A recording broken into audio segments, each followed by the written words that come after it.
I just happened to be coming in to visit my parents. My parents, Mike and Marty, actually owned the Airy Bed and Breakfast for a good number of years, 16 years. Moved from Southern California. They moved here to New Bern. I moved to New York. I was actually on tour with the musical Ragtime, doing the first national of that. And I was with that show for 2 years, and I left about 6 months before that run was over. We started in DC. 2 years later, we ended up back in DC, and I said, maybe this is a good time for me to see what else is in store for me.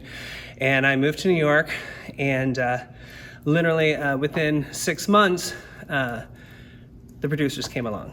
And the show had been through workshops. Susan Stroman was originally slated to do it with her husband, Mike Ockrent. And Mike Ockrent, her husband, passed away, and Susan Stroman took over the directing and choreographing duties of the show.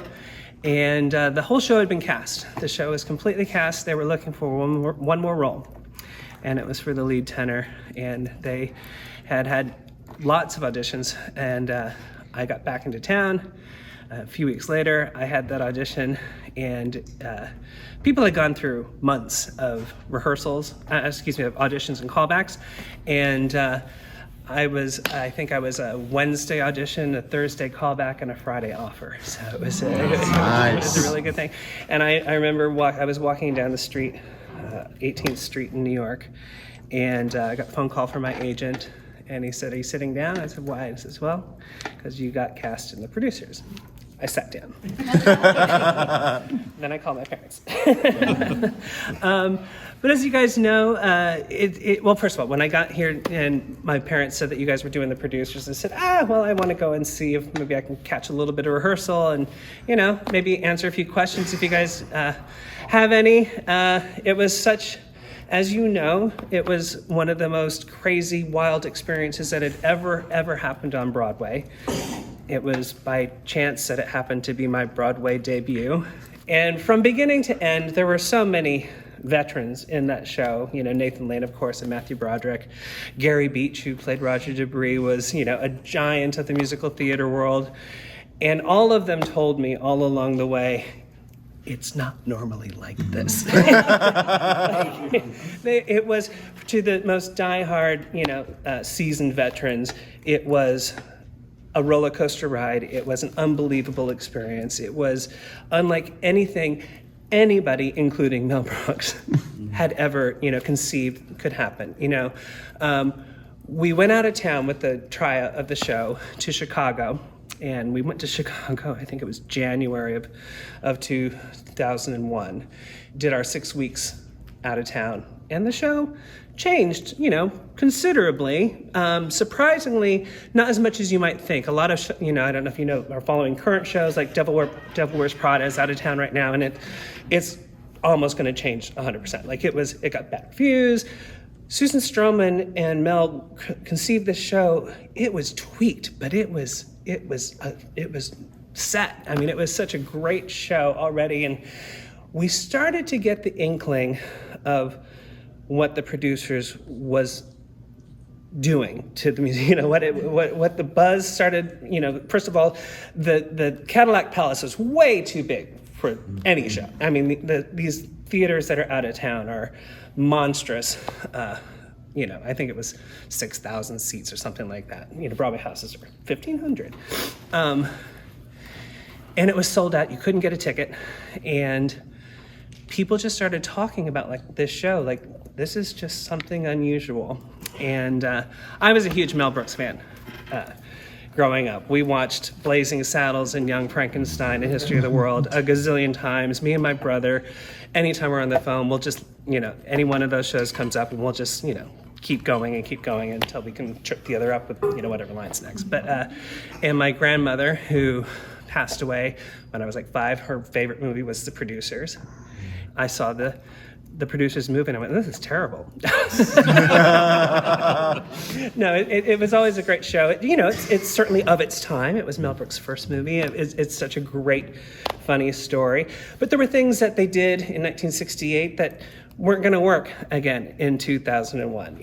The whole LSD character. But, the way that they reconceived LSD to be actually Roger Debris, who becomes Hitler, and Heil myself from To Be or Not to Be. It was great. It was brilliant. And a quick story about Gary Beach. He passed away about 4 years ago, and was one of my best friends in the show. The very, very first day of rehearsal, we were starting rehearsals with Springtime for Hitler. That was the first thing that was on the docket for us to start choreography and learning the vocals for. And so I was scared shitless, and I showed up to 42nd Street Studios, which was brand new at that time. And I got there early. I got there to an empty rehearsal studio. The stage managers had opened it up, but they were in their stage manager's office. And I was going over the lyrics, and I was warming up in the mirror. And second person to come in was this man who I instantly recognized as Gary Beach. And way on the far side of the room, and he looks over at me, and I look at him, and he puts out his arm, and he bounds towards me and says, "You must be Eric Gunhus," and he shakes my hand. And I'm nobody, I had never done anything. But that's who Gary was. He completely disarmed me, and and here is a Broadway star, and he was coming up to me with knowing my name, and that was such a lesson for me to learn. Just starting out in New York, and I was like, wow, that's graciousness, right? And so we dove right into Springtime for Hitler. Are you guys doing the swastika? Or a version of that? We are doing because we can't get a reflective surface down to do all that. What we're doing instead is what I call the swastika dream coat, kind of like Joseph and the Amazing Technicolor dream coat. We'll have him up a little bit higher. It'll be a large parachute-like dress that will rotate around with a giant swastika. I think it's brilliant, a parachute. There's a few stories that I have about that. First of all, we started, and if you saw any versions of videos or anything of Broadway, we had puppets, right? Each person had two mechanical stormtroopers on either side of us. We linked into them, and we operated their legs as we, kicked. But these puppets were a disaster from the beginning.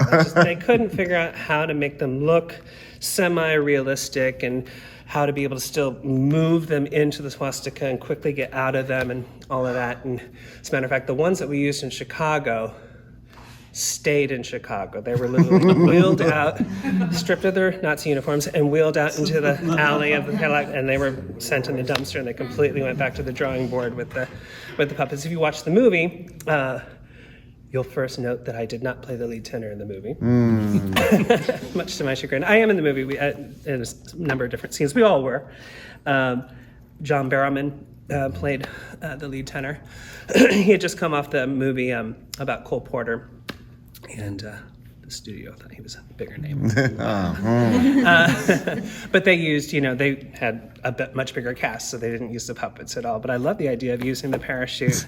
That's a brilliant thing. But a funny thing about the parachutes are, if you also notice at the end of Springtime for Hitler, the paratroopers come in 3 different rows out of the ceiling. And we're teching Springtime for Hitler. And to tech Springtime, it took 2 full weeks, starting at the first note of that number and to the button. It took 2 weeks for us to get through it.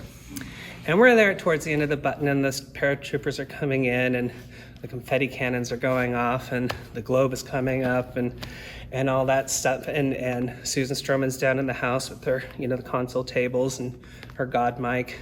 We hear Mel Brooks's voice, Stro, and we all, they can figure out where Mel is. He's on the second balcony. Everybody's like, I can't see the top row of paratroopers from it. You have to bring them in another 6 inches. And so she said, no, bring them in lower. And Susan Stroman says, Mel, no one will ever sit in those seats. They look good. It's actually not a very good story. But it took so long to tech that number. Actually, there were 2 live paratroopers that came in. And we were, waiting between resetting this light cue or working out that tech traffic pattern, whatever. And everybody panicked very quickly because we noticed that this paratrooper, Adrian Gibbons, was no longer conscious. She was just I guess the harness that was holding, it was sort of cutting off the femoral artery, blood flow. So they noticed that you can't be up in that harness for too long without losing consciousness. So you live and learn little things. The Broadway houses are not unlike the wings, well, maybe a little bit bigger than the wing space that you have here. But they're all very, very tight, small theaters, right? And it was a big show. And so trying to figure out the jigsaw puzzle that was wenching set pieces up and down and over, and that piece has to go up for Act 2 and all of that. Intermission, our first intermission in Chicago was 40 minutes. Wow. Yeah, Susan Stroman came out at the top of intermission. She says, at the end of springtime. And she said, okay, intermission's running a little long in rehearsals, so you might want to go out, have a cup of coffee, maybe dessert, and then we'll start Act 2 as soon as we can. But yeah, we got it down, of course, but the show went on, as you know, to be nominated for more Tony Awards ever in Broadway history. It held that record for most nominations for a long time, maybe 15 years, I think. But we still hold the record for the most Tony Award wins. We won in every category that we were nominated in, because we had 15 nominations, but 3 of those were in the same categories. It was funny because the producers the next day gave us little gifts, brooms. They were brooms for having, because the New York Times had posted a full page ad that said a clean sweep. So they give us brooms for winning the most Tony Award. There was a big joke about that for a long time. Oh, using your broom? So yeah, I mean, I'm here to sort of talk about anything that you guys might have, and you can interject anytime you want. I mean, can I ask a question? Sure, absolutely. So obviously, with us being community theater, our technical resources are never going to match up to what's been done on Broadway, to what's been done on touring for this show. So do you have any advice in terms of making sure that we keep the spirit of the show and that camaraderie you're talking about that was amongst the cast, and just that wonderful spirit that seemed to come out of the show and infect all the audiences? Do you have any advice on? Well, technically, I think the show is already lending itself to an old-fashioned musical, right? Like it definitely, it's not Hamilton. It's not the turntables and all of that. It's a proscenium, old-fashioned show. It really is. And our little old lady land drop was just, there were a lot of drops in the show. You probably don't have the fountain that comes on during that. No, Keith, we don't. No one ever got the fountain anyway. Just so you know, nobody. It was more of just like that was a Mel thing. Like he had to have that fountain. There's actually so many funny stories about Mel. We could just talk about him the whole time. But like I remember early on when we moved into the St. James Theater, we're again teching, probably springtime, and he burst through the back doors of the St. James, and he starts running down the aisles with his hands up in the air, and he's like, "Stop! Wait! You're ruining my masterpiece!" Yeah, I don't know if you know the story of how Mel convinced Susan Stroman to do this show. Like he showed up at her apartment in New York City. They were scheduled to meet, rang the doorbell, and door opened, and there's Mel Brooks and Susan Stroman, and he starts singing That Face, which I think you guys are doing tonight, right? Oh, yes. So he starts singing that face, and he's doing it to her like she's Ula, and he ends up on top of the sofa. That was sort of his audition for Susan Stroman. But it actually goes back a little bit further than that. This is how Nathan got the role of Max Bialystock. He heard that this was sort of floating around, and he didn't want to do it. And Mel really wanted Nathan Elaine. And he had heard that Nathan was vacationing in the south of France, some swanky hotel. And Nathan tells the story how he was in the pool of this hotel, and then he sees Anne Bancroft and Mel Brooks show up at the pool, and she's wearing a bathing suit, and he's wearing a little, swimsuit himself, and he gets into the water, and he starts singing some song from the show. I think it was King of Broadway or something, but that's how he he literally sung and danced him into, and here's Nathan Lane going, oh God. Hi, Mel. Yeah. The show itself works best because I think in any comedy is rooted in honesty, right? And it's so, there is so much heart and honesty, I think, especially with, Leo and Ula too. It's so out there and wacky, but at the center of it all is great heart. Roger Debris, this zany, ridiculous character, his heart is like he believes this. Like that. I just love his pathos for his exuberance and all of that is just rooted in he honestly believes that. Like, why would they win the war? That's too downbeat. Like that. I mean, that comes from an honest place, And I think as long as all of the comedy in this show is approached that way, and none of the over-topness of it was ever done over the top. It was still rooted in our reality, right? Of just believing what these characters believe. For UnSlaveCon, this crazy Nazi, you still love him, right? As a matter of fact, my opening night card, I had this framed. It was from Mel that said, "You're the only Nazi I ever loved." So, people talk to about, for one thing, we never did Springtime for Hitler outside of the theater, not once. Mm-hmm. We didn't do it on the Tony Awards. There was talk about it for a while. We never did it for any promotional thing. It was never in the commercial. It was never, you heard maybe the instrumentation of it, but you never heard the song. That sucked for me. But it was out of context. It didn't make sense, right? And so people always talked about this, the Hitler thing and the Nazis. And Mel Brooks said it best. He's like, the reason he wrote The Producers was in actuality to talk about fascism and Nazism. And he said Hitler was a brilliant orator. He was a brilliant grifter. You couldn't go head to head with Hitler in an argument and win, because that's how he became who he was. He was so good at that. He says the only way you can beat Hitler is you reduce him to a joke. You make him a clown, then you've won. And that's his reason for writing The Producers. Sever thing Hitler would hate it. Right? Mm-hmm. Yeah. And so, we never really had much negative reaction to that aspect of the show. We had one matinee where there was an Orthodox Jewish person that was sitting in the front row, and after Springtime for Hitler, maybe sometime during it, it was early on because Mel Brooks was still seeing the show. He got up and he yelled at us, and he's like, "How could you do this?" And he was, yelling about how evil it was that we were, doing this for Hitler. And he stormed the aisle, and Mel Brooks followed him, went out into the hallway, and tried to calm him down and said, and tried to explain, why he was doing what they were doing. And the guy didn't want to have anything to do with it, but they ended up shaking hands, going out for a drink. But so that's kind of the thing. I remember too, to get from stage right to do a crossover, we had to cross the Jujamson Theater offices are upstairs at St. James, and we had to cross through this hallway down to a stairwell to cross under. And that hallway had a glass door out to 44th Street.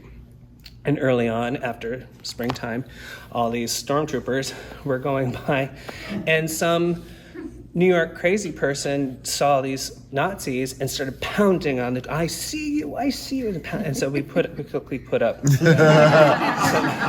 advertising for the show, actually. So yeah, it's a sensitive thing, and we just had our 20th year anniversary reunion of the show earlier this year.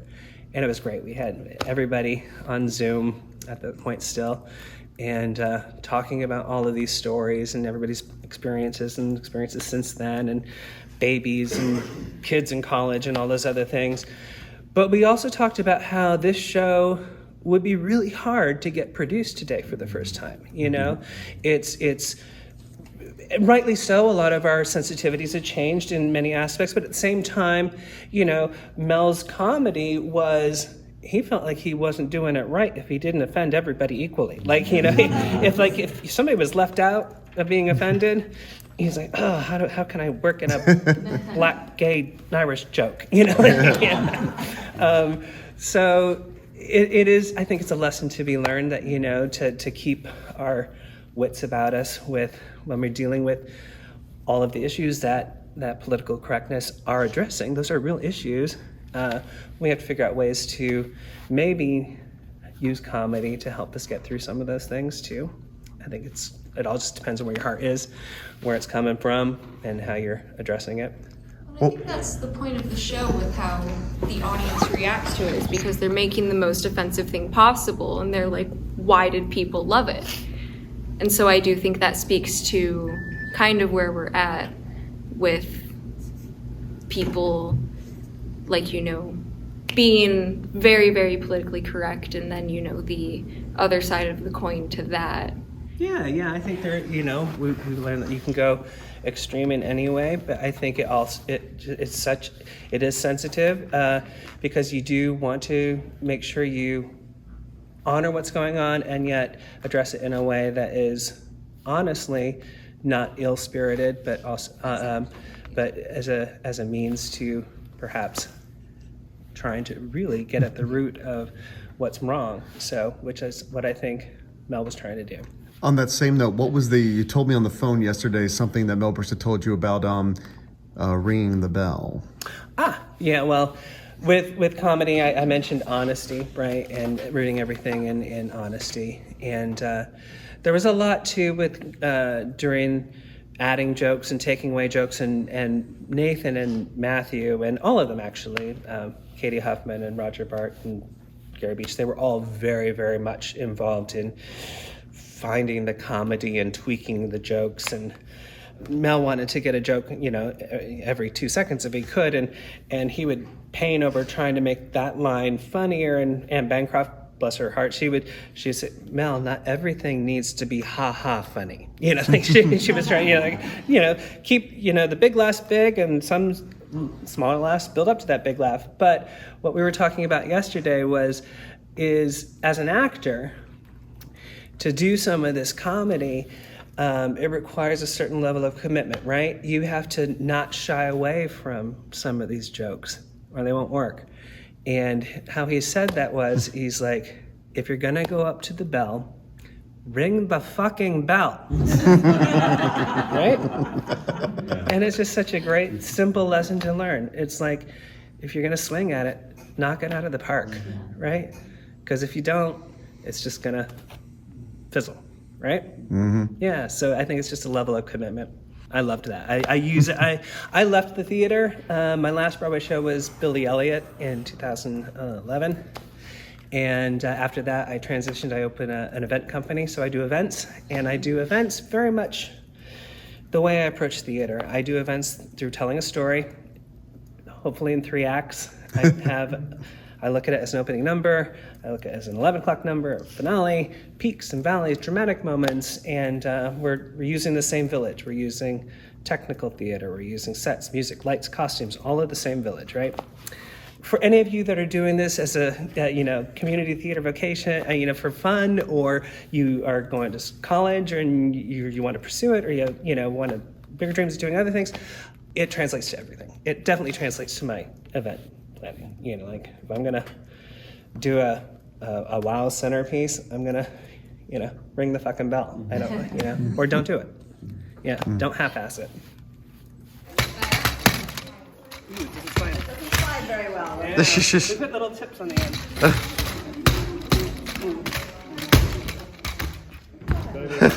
You remember so much. Take those rubber caps off.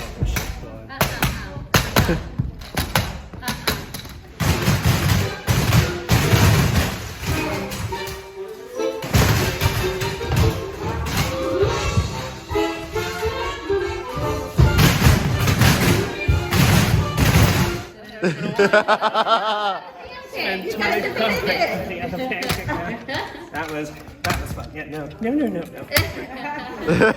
The domino, are you doing the domino? Yeah. Go. What?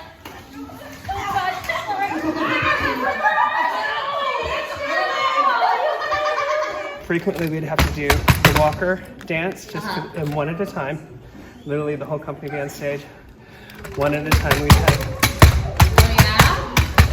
And Warren Carlisle, who's the choreographer now of Music Man on Broadway, like he would be this close to it. And, Just listening. yeah, and it had to be, when it wasn't perfectly clean, we'd have to do it again.